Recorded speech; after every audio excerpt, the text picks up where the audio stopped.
Selamat Paskah, Happy Easter. Ya, selamat Paskah kepada semua pemirsa Live Unlimited. Dan hari ini kita akan merayakan kebangkitan Yesus bersama-sama. Mari kita masuk dalam program Live Unlimited.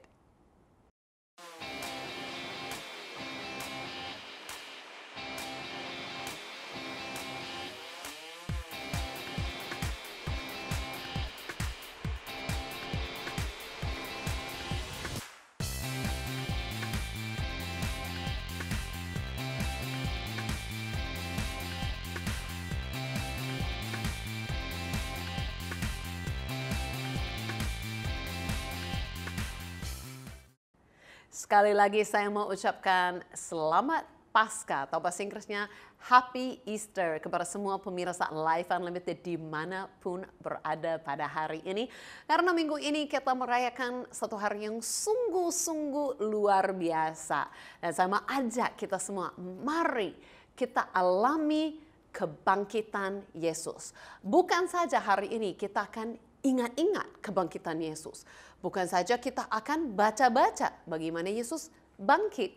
Tapi harapan saya sebagai kita semua dalam program Live Unlimited, kita akan benar-benar alami kebangkitan Yesus. Bahwa Yesus itu bangkit. Dan bukan saja Yesus yang bangkit, tapi itu bisa dialami oleh kita dalam kehidupan kita. Yesus hidup.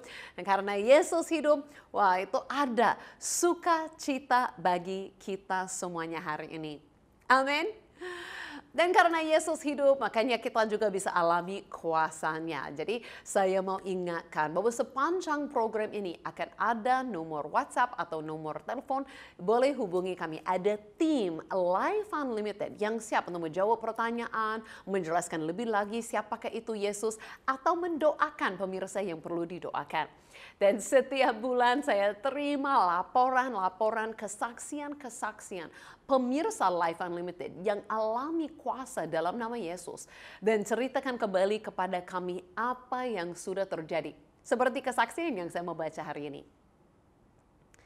Hari ini ada kesaksiannya bahwa ada seorang ibu dari NTT. Kemarin minta dukungan doa buat kakaknya yang sementara sakit. Di mana setelah pulang dari kebun, kakinya bengkak dan tidak lama kemudian itu pun naik ke perut dan tidak bisa buang air besar. Dan sampai keluar darah. Nah setelah didoakan, ini beberapa hari kemudian memberi kabar demikian. Puji Tuhan, saat ini keadaan kakak saya sudah membaik dan sudah kembali bekerja. Nah ini kan kita mau ingatkan semua ya, kita semua bahwa tidak ada masalah yang terlalu kecil bagi Tuhan. Tidak ada yang dia tidak pedulikan. Yesus baik dan sungguh-sungguh amat baik bagi kita semuanya. Dan Yesus itu bukan saja rela mati bagi kita seperti kita bicarakan minggu lalu. Tapi Yesus itu juga bangkit bagi kita. Ada kuasa di dalam nama Yesus. Dan Yesus mau masuk dalam hari-hari kita. Mungkin ada pengalaman dari kerjaan kita ya, mungkin ada pengalaman dalam keluarga kita, mungkin ada sesuatu yang kita hadapi hari ini. Kita membawa Yesus masuk dalam kehidupan kita, dalam situasi kita dan mengalami perubahan. Kenapa? Karena Yesus bangkit, karena Yesus hidup. Jadi hari ini untuk tema kita bicarakan kebangkitan Yesus. Kita akan terus bicarakan apa? Bahwa itu artinya hari ini juga Yesus hidup. Yesus bukan saja bangkit, kalau kita cerita kebangkitannya.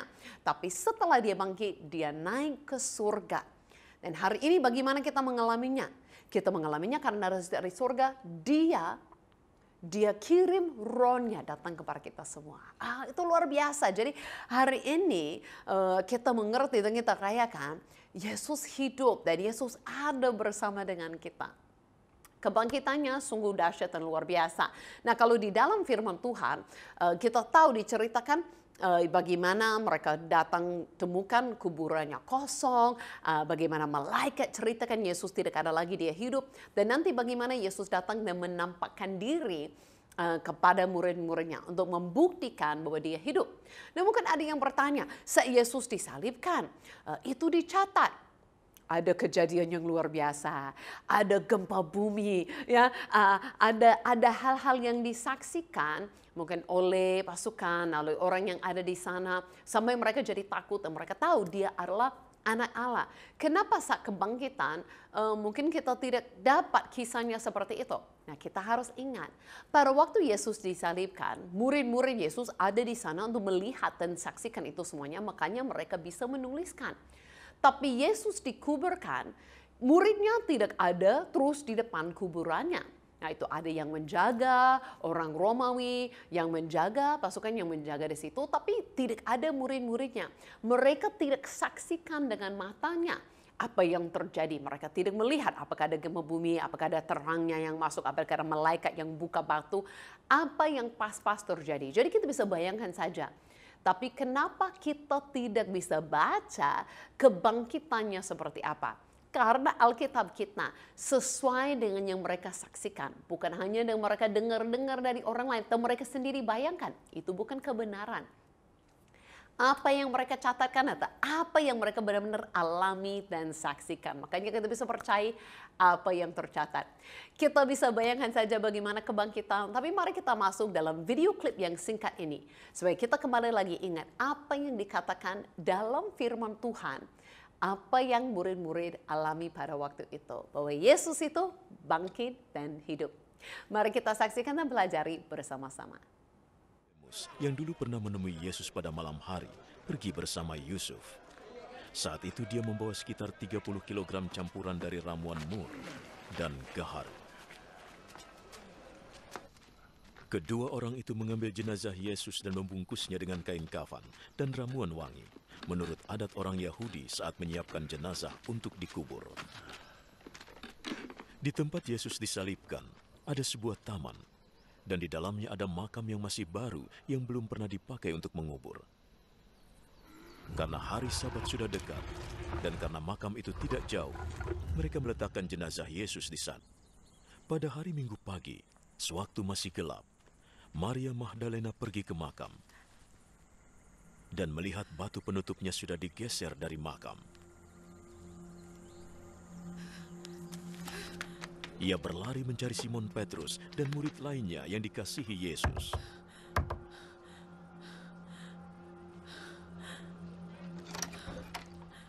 Tuhan sudah diambil dari kuburnya. Aku tidak tahu di mana dia diletakkan. Lalu Petrus dan murid lain itu pergi ke makam. Kedua orang itu berlari, tapi murid lain itu berlari lebih cepat dari Petrus dan tiba lebih dulu di makam. Dia menengok ke dalam dan melihat kain kafan ada di situ, tetapi dia tidak masuk. Simon Petrus menyusul di belakangnya dan langsung masuk ke dalam makam.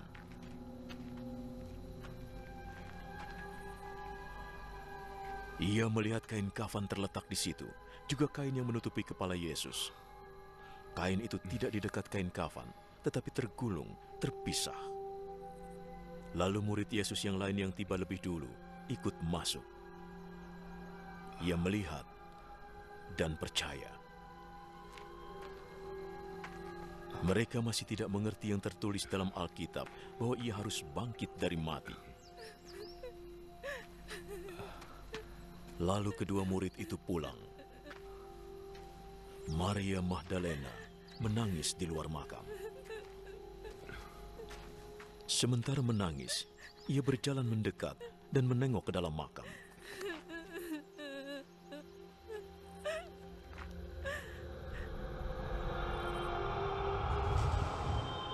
Ia melihat dua malaikat di sana, berpakaian putih, duduk di bekas tempat jenazah Yesus. Satu di bagian kepala, satu di bagian kaki. Ibu, mengapa engkau menangis? Mereka bertanya. Mereka mengambil jenazah Tuhanku. Aku tidak tahu di mana mereka meletakkannya. Ia menengok ke belakang dan melihat Yesus berdiri di situ. Tapi dia tidak tahu bahwa itu Yesus. Mengapa engkau menangis? Engkau sedang mencari siapa? Ia mengira itu tukang kebun. Jadi ia berkata, Jika engkau memindahkannya, di mana engkau meletakkannya, aku akan mengambilnya.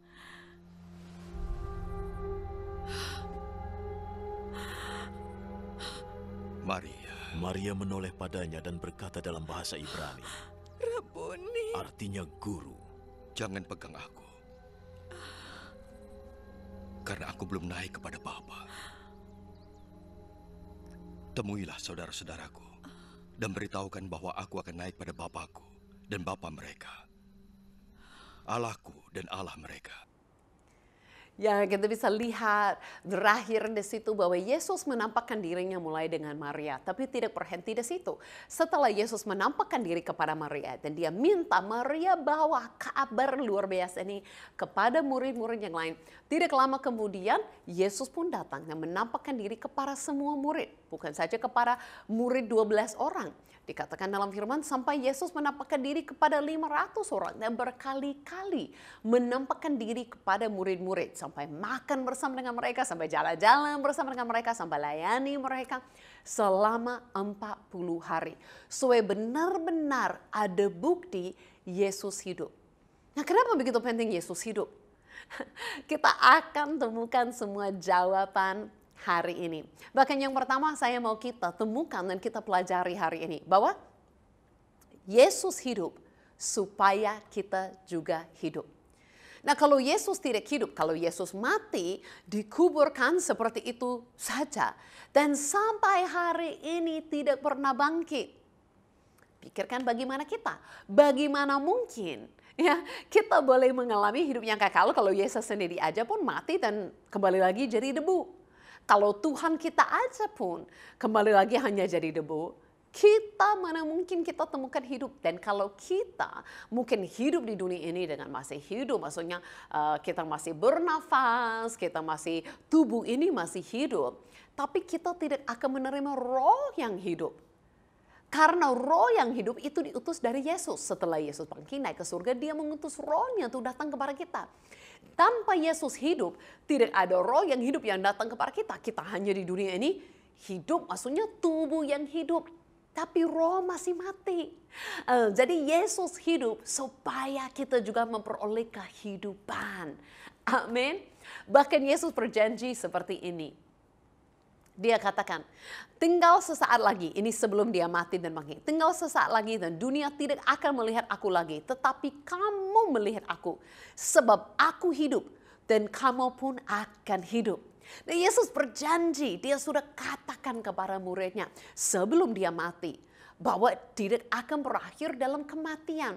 Yesus akan bangkit. Dan Yesus akan bangkit. Supaya apa dia berkata?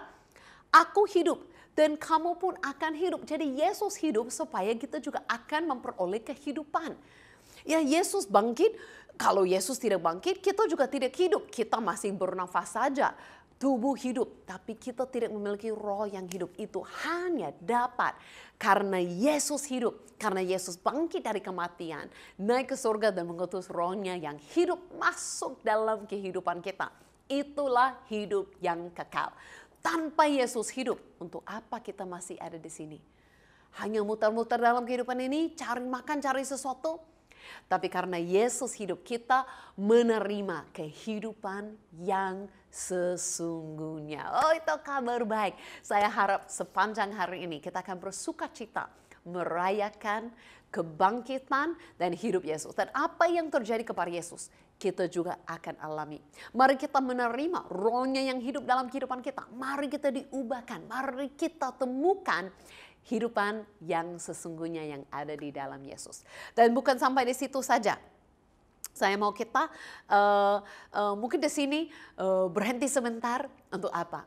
Untuk kita masuk dalam satu lagu. Saya merasa tidak tertahan lagi keinginan kita untuk memuji Tuhan. Mari kita masuk dalam Raja yang Hebat.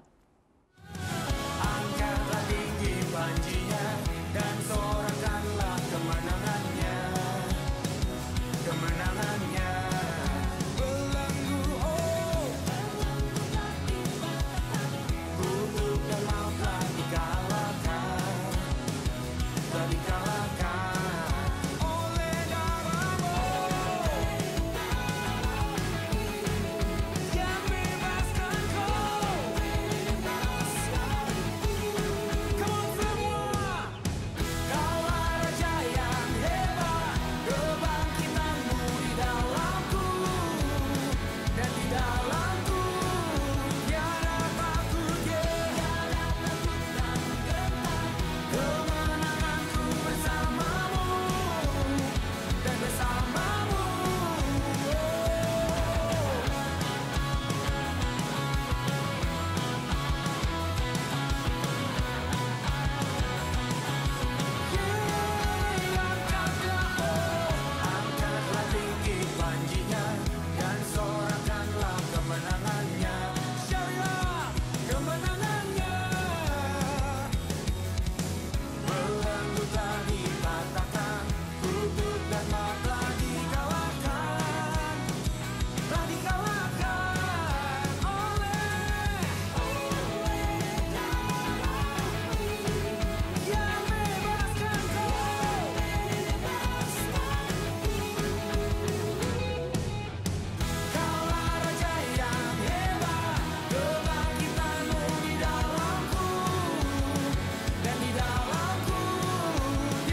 Amin. Saya percaya semua keluar lagu itu dengan semangat yang luar biasa. Amin. Raja yang hebat. Ya, dia yang luar biasa yang memberi kehidupan. Dia hidup dan memberi kehidupan kepada kita semuanya. Makanya hari ini kenapa kita memiliki harapan? Kenapa kita merasa masa depan? Masih ada sesuatu yang kita akan terima karena Yesus itu hidup. Dan dikatakan dalam firman-Nya. Mari kita baca kembali lagi firman-Nya. Dijelaskan lebih lagi kenapa sangat penting Yesus hidup. Berkata dalam ayat dalam 1 Korintus 15 ayat yang ke-17. Dan jika Kristus tidak dibangkitkan, maka sia-sia kepercayaan kamu dan kamu masih hidup dalam dosamu. Demikianlah binasa juga orang-orang yang mati dalam Kristus. Jikalau kita hanya dalam hidup ini saja menaruh pengharapan pada Kristus, maka kita adalah orang-orang yang paling malang dari segala manusia. Dikatakan seperti ini, kalau Yesus hanya ambil dosa kita dan mati, dan dia tidak bangkit mengalahkan dosa dan maut. Dia sendiri dikalahkan oleh dosa kita dan maut. Gak ada harapan lagi kita. Kita hanya harap di dunia ini tapi hidup yang kekal. Kita juga akan masuk neraka, tidak diselamatkan dan tidak ada hubungan dengan Tuhan. Tidak mungkinlah. Itu semuanya karena apa? Karena Kristus bangkit. Karena Yesus bangkit. Makanya Yesus bangkit itu apa? Untuk menyelamatkan kita. Kalau Yesus tidak bangkit, tidak ada keselamatan. Kalau Yesus hanya mati bagi kita, itu menunjukkan kasih yang luar biasa. Tapi kasih yang tidak berkuasa. Tapi karena Yesus mati bagi kita menunjukkan kasih yang sempurna. Dan dia juga bangkit menunjukkan kuasa yang mengalahkan dosa dan maut dan semuanya. Makanya itu yang beri kepada kita keselamatan. Bukan saja hari ini kita boleh terima rohnya yang hidup dalam kehidupan kita. Itu adalah roh yang membawa kita dalam hidup yang kekal. Kita tidak pernah akan lagi dihakimi oleh dosa-dosa kita. Tidak ada lagi yang memisahkan kita daripada Tuhan. Semuanya sudah dibayar oleh Yesus di salibnya. Dan oleh kematian semuanya sudah dikalahkan untuk selama-lamanya. Wah, itu kabar yang sungguh-sungguh baik bagi kita semua hari ini. Kita boleh bersuka cita bersama dengan Tuhan. Yang dia melakukan kepada kita apa? Karena dia hidup, Yesus hidup, supaya kita juga akan hidup. Dan Yesus itu bangkit untuk apa? Untuk menyelamatkan kita. Bukan saja hidup dan hidup, tapi menyelamatkan kita. Kita akan keluar, kita bisa bangkit keluar daripada dosa kita. Kita bangkit keluar daripada semua yang Yesus bawa ke dalam kuburan. Karena Yesus keluar daripada dosa dan maut, daripada kuasa iblis, makanya dia juga membawa kita. Mari kita alami kuasa itu dalam kehidupan kita. Bayangkan saat ini, semua kutuk, semua dosa, semua kuasa iblis dalam hidupmu sudah dalam kuburan Yesus dan ditinggalkan di situ. Yesus keluar dengan membawa hidup yang kekal bagi kita dan kita semua dapat mengalaminya. Bahkan ayat yang berikut berkata apa? Dalam ayat 20 sampai 22 kita lihat hasilnya. Tetapi yang benar ialah bahwa Kristus telah dibangkitkan dari antara orang mati sebagai yang sulung dari orang-orang yang telah meninggal. Sebab sama seperti maut datang karena satu orang manusia, demikian juga kebangkitan orang mati datang karena satu orang manusia. Dikatakan ayat 22, karena sama seperti semua orang mati dalam persekutuan dengan Adam, demikian pula semua orang akan dihidupkan kembali dari persekutuan dengan Kristus. Wah, ini cukup panjang, bukan sulit kita mengertinya. Maksudnya seperti ini. Bagaimana Tuhan ciptakan Adam dengan sempurna. Adam jatuh dalam dosa dan setelah itu semua manusia yang dilahirkan di dunia ini. Kita semua dilahirkan dan melakukan dosa sebagai orang pendosa. Kita terpisah dengan Tuhan. Kita tidak pernah dapatkan hidup kekal, tidak pernah akan mendapatkan keselamatan dan keluar daripada dosa, keluar dari maut, keluar dari kuasa iblis, keluar dari kutuk dengan kemampuan diri sendiri. Nah, kita semua seperti ikuti maut dari Adam, ikuti dosa daripada Adam. Tapi ada satu manusia lagi yang datang yang bukan seperti Adam, tapi sempurna datang untuk menebus kita. Dan itu adalah Yesus. Jadi kalau kita semua menjadi pendosa oleh perbuatan yang ada, kita juga semua bisa menjadi benar, dibangkitkan, diampuni, dibenarkan oleh perbuatan satu manusia itu adalah Kristus yang lebih lagi berkuasa daripada Adam. Kita semua seperti Adam, kita semua manusia. Kalau tidak oleh jamahan Tuhan, kalau tidak oleh kuasa dari para Tuhan, hidup yang Tuhan beri kepada kita, kita semua bukan lemah-lemah, tidak mampu melakukan apapun. Kalau Yesus pun tidak datang ke dunia, kita semua dalam dosa kita. Tidak pernah akan keluar, tidak pernah keluar dari kelemahan kita. Bahkan kalau Yesus sampai mati bagi kita, dan dia bawa dosa itu semua sampai di situ, tapi tidak mengalahkannya. Bagaimana mungkin untuk kita? Tapi karena Yesus bangkit, mengalahkan semuanya, bangkit dengan kuasa yang ajaib. Karena Yesus sanggup melakukannya, makanya saat dia menjamah kehidupan kita, kita juga dapat mengalaminya. Seperti tangan Tuhan datang menjamah kita semua hari ini. Saat ini saya pun ingat ada satu lukisan yang paling terkenal di dunia called Hand of God. Apa itu dipanggil tangan Tuhan. Pernah nggak melihat seperti ini? Boleh masuk bersama dengan saya ke kota Vatikan, di mana kita akan dengar sejarah daripada lukisan yang sangat terkenal ini. Saya hari ini berdiri di pintu masuk Vatikan. Nah, kalau kita tahu salah satu hal yang paling terkenal, lukisan daripada Michelangelo ada di Vatikan itu, di mana berkata itu adalah creation of Adam. Adam diciptakan. Kakaknya sampai menjadi buta. Nah, ini pengorbanannya begitu besar seorang pelukis beri untuk kita, supaya kita boleh melihat lukisan yang begitu indah dan cantik luar biasa. Nah, kenapa dia rela berkorban seperti itu? Karena lukisannya ini adalah sangat berharga dan inti sangat dalam. Kalau kita tahu, kita bisa melihat bahwa dalam lukisannya ini kita bisa lihat Allah mengeluarkan tangannya Tuhan kepada tangannya Adam, dan bisa melihat bahwa tangannya Tuhan penuh kuasa, beri sumber kehidupan kepadanya. Tapi Adam masih lemas-lemas, belum bisa buat apa-apa. Nah, ini arti daripada lukisannya dari Michelangelo. Tanpa Tuhan memberi hidup kepada kita, tanpa sumber kehidupan, kita tidak ada apa-apanya. Luar biasa. Kita semua hari ini melalui Yesus Kristus terima jamahannya Tuhan. Terima hidupnya, terima kuasanya, terima kuasanya, pengurapannya di dalam hidup kita. Dan kita semua begitu bersyukur. Kita tidak jalan di dunia ini lemas-lemas, tapi kita terima sumber kehidupan itu sendiri menjamah kita semua. Sekarang baru tahu arti ya, mungkin pernah lihat sebelumnya, sekarang baru tahu arti penjelasan daripada lukisan yang sangat terkenal ini, sangat luar biasa. Dan saya harap ini memberi pelajaran bagi kita, bahwa Yesus memberi hidup kekal bagi kita. Ini adalah yang kita terima, alami dan rayakan pada hari Paskah ini. Yesus bukan saja bangkit dan memberi hidup kepada kita, tapi hidup yang dia beri adalah hidup daripada Allah itu sendiri. Bukan hidup manusia. Hidup manusia mungkin itu masih bernafas, masih ada, masih bangun pagi ini. Tapi hidup yang datang dari para Tuhan adalah hidup dari sumber, hidup yang sesungguhnya. Penuh dengan kuasa dari para Tuhan. Di mana kita dikeluarkan daripada dosa, masa lalu, semua kutuk dan penyakit. Di mana kita diberi hidup yang baru. Dan hidup itu tidak pernah akan berakhir.